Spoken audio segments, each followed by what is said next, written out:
Sharon Kern, Senior Vice President Business Development for the retail segment for Patra. Patra can really tuck in to an agency to help them be more efficient, more productive, focus on top line, and allow us to manage the cost efficiencies that are gained by using somebody like us to reduce their operational costs. In talking with hundreds of agencies and contacts of Patra who do business with us, everyone has the same challenge. They have a shortened workforce.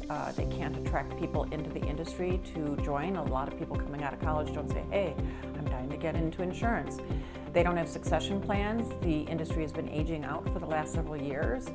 There's high workloads, and really the number one thing that agencies want to focus on is performance and customer retention. And given the requirements and the risk mitigation associated with back office, if they're overburdened by that, they can't deliver the customer service that creates and confirms the brand that they have with the customer. So a lot of those consequences are a result of lack of staff, and that's where Patra really comes in. We can provide that relief and allow them to focus on what matters, which is selling more business and retaining the customers they have. First of all, we have over 5 different service lines, so we want a solution for the customer based on what their challenge or problem is. So we want to solve for the problem, not sell them what we want them to have, and that's super important.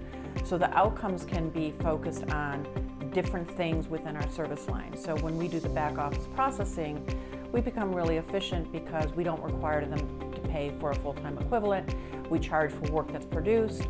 We are efficient because we have tech-enabled technologies to support the work that we're doing. So just by virtue of all that, we're going to reduce their costs inside the agency. So that's in the on-demand.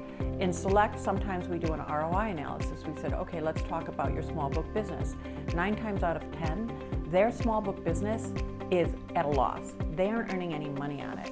So what we can do is look at the average expense of employees doing it, the fact that it's negative margins, and we can come up with a plan that gives them an annuity because we do a commission split, but we take on all the burden of the work.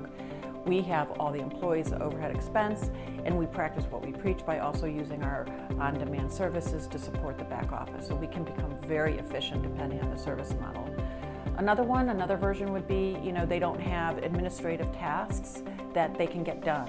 So that's another service line that's super popular in our retail segment, which is virtual assistants. They become an extension of the company, and the return on the investment is that, again, they can't attract the talent. They don't have to deal with high turnover because we're going to replace what they can't do with our people.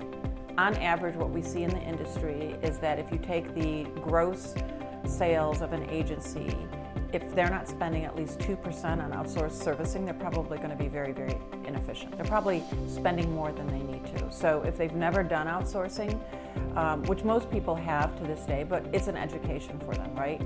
But the other thing, the outcomes that they get is we can show based on how we perform the work as compared to the expense of them continuing to do it, what the savings will be. The work has to get done.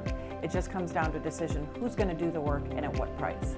If you've already experienced in one example, in one office, and you've got 5 offices that are resistant, let us work with those offices. Let us do an adoption program to understand and help them understand the value of what we bring to the table. Because you're fighting 2 things. You're fighting resistance and change, and you're fighting the fact that they don't have the resources to do it.